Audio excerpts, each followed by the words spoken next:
Hello, everyone. The 1st SS Panzer Division, Leibstandarte SS Adolf Hitler, LSSAH, is one of the most famous and perhaps most controversial German military formations, leaving a deep and ambiguous mark on the history of World War II. Formed in 1933 as Adolf Hitler's personal bodyguard, the small group of bodyguards quickly transformed into an elite, well-equipped and highly trained combat unit, actively participating in military operations on virtually all theaters of war, from the fields of France to the steppes of Russia. From 1933 to 1943, the division was commanded by Josef Dietrich, a devoted comrade and personal bodyguard of Hitler.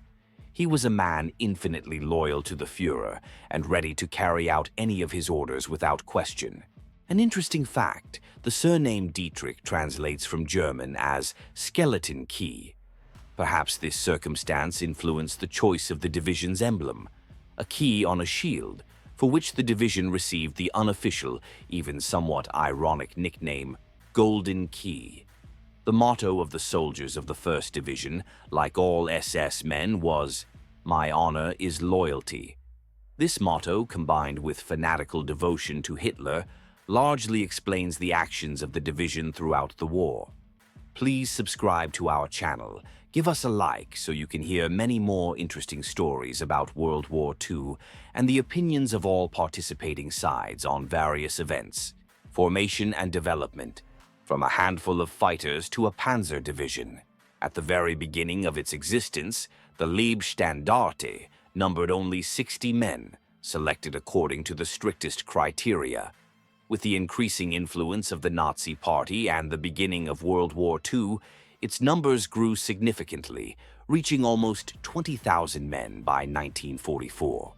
The division became a true forge of cadres for the Waffen-SS, and many of its officers subsequently held high command positions. The period from late June to early July 1934 is marked by one of the most tragic and bloody events in German history, the Night of the Long Knives. This event played a key role in the consolidation of Adolf Hitler's power and the ruthless elimination of potential political rivals. The Leibstandarte took a direct part in it. At that time, the Storm Detachments, SA, under the leadership of Ernst Röhm, represented a serious political force capable, in Hitler's opinion, of challenging his sole power. Röhm, one of Hitler's oldest comrades, aspired to greater independence for the SA and the expansion of his influence, which caused serious concern for the Führer and his inner circle. It was necessary to act decisively, seeking to strengthen his power and secure the support of the Reichswehr, the future Wehrmacht. Hitler decided to eliminate Röhm and his closest supporters. The execution of this task was entrusted to Josef Dietrich and his Leibstandarte. Dietrich and his subordinates received a direct order to arrest the leadership of the SA without trial. The order was carried out with fanatical precision. Starting on June 30th, 1934, over several days, dozens of high-ranking SA members, including Ernst Röhm himself, were arrested and murdered.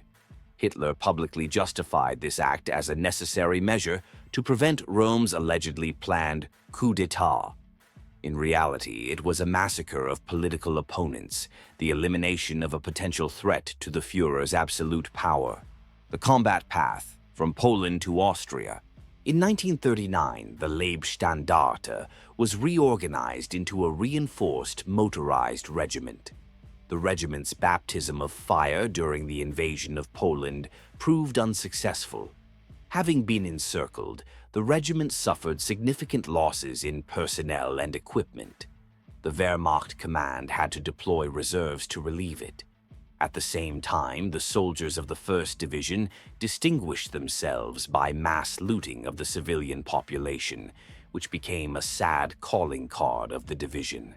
In 1940, the regiment participated in operations to capture France and the Netherlands, and here it was not without excesses. Bursting into the already surrendered Rotterdam, the SS men opened fire on surrendering Dutch soldiers.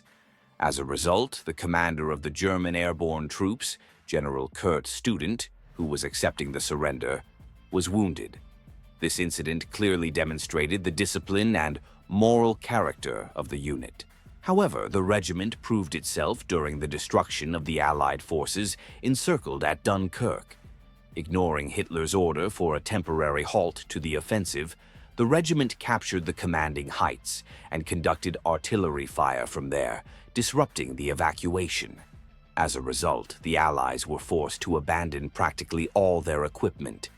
This episode played an important role in the further fate of the Leibstandarte, strengthening its reputation as an effective combat unit. The Leibstandarte was expanded into a motorized brigade, including 8 battalions and an artillery regiment. With the start of Operation Barbarossa in 1941, the brigade was transferred to the Eastern Front, where it faced fierce resistance from the Red Army and extreme climatic conditions. In the heaviest border battles, the brigade lost half of its personnel and equipment. By the end of 1941, after battles as part of Army Group South, the brigade's losses became catastrophic. In 1942, the Leibstandarte was reorganized into a motorized infantry division and then again into a motorized division. After a short rest and replenishment in France, in February 1943, the division was transferred to Ukraine, where it participated in the Third Battle of Kharkiv. In these battles, the division lost 45% of its personnel and 60% of its armored vehicles. The division distinguished itself by its extremely cruel treatment of the civilian population and prisoners of war. Numerous war crimes committed by the Leibstandarte in the occupied territories are documented. However, instead of punishment, Hitler rewarded his guardsmen with a check for 2 million Reichsmarks, and the central square of Kharkiv was renamed Leibstandarte SS Adolf Hitler Square. Throughout the war, the Leibstandarte repeatedly changed its location, which testified to its high combat value and strategic importance for the German command. The division participated in such major battles as the Battle of Kursk, Operation Citadel, and the Battle of Budapest. Constant heavy losses led to repeated reorganizations and replenishments of the division. On May 7, 1945, the remnants of the division surrendered to American troops in Austria. The Leibstandarte became a kind of testing ground for the latest developments of the German military industry. This division was the first to receive new equipment and gear: camouflage uniforms, Panzerfaust anti-tank weapons, STG-44 assault rifles, and infrared sights. The elite of the Third Reich. Selection, training, awards. Selection for the division was exceptionally rigorous. Candidates had to meet strict criteria: age 23, 30 years, height not less than 184 cm, excellent physical fitness, impeccable ancestry, and no records in police archives.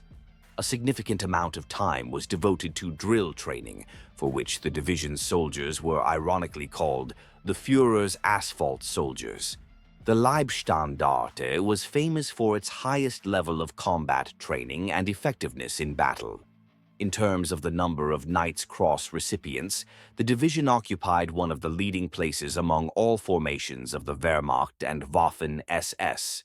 From glory to shame, war crimes and the post-war period. Despite its combat merits, the Leibstandarte is also infamous for numerous war crimes. Members of the division were involved in the mistreatment of prisoners of war and civilians, including Jews, Roma, and representatives of other nationalities. These crimes are documented and undeniable. After the end of the war, many members of the Leibstandarte were prosecuted for the atrocities they committed. At the Nuremberg trials, the entire Waffen-SS organization, including the Leibstandarte, was declared criminal. This decision was an important step in the development of international law and the condemnation of war crimes. The Extraordinary State Commission for the Establishment and Investigation of the Crimes of the German Invaders also included the Leibstandarte. in the list of formations that committed war crimes on the territory of the USSR. Studying the history of the Leibstandarte and other similar formations allows for a more complete understanding not only of the military aspects of World War II, but also of the deeper moral and ethical problems associated with war, totalitarian ideology, and human nature. This is a story not only about military exploits, but also about the dark side of human nature, capable of monstrous cruelty. Goodbye. We were glad to see you on our channel. Don't forget to write comments, give likes, and subscribe to the channel.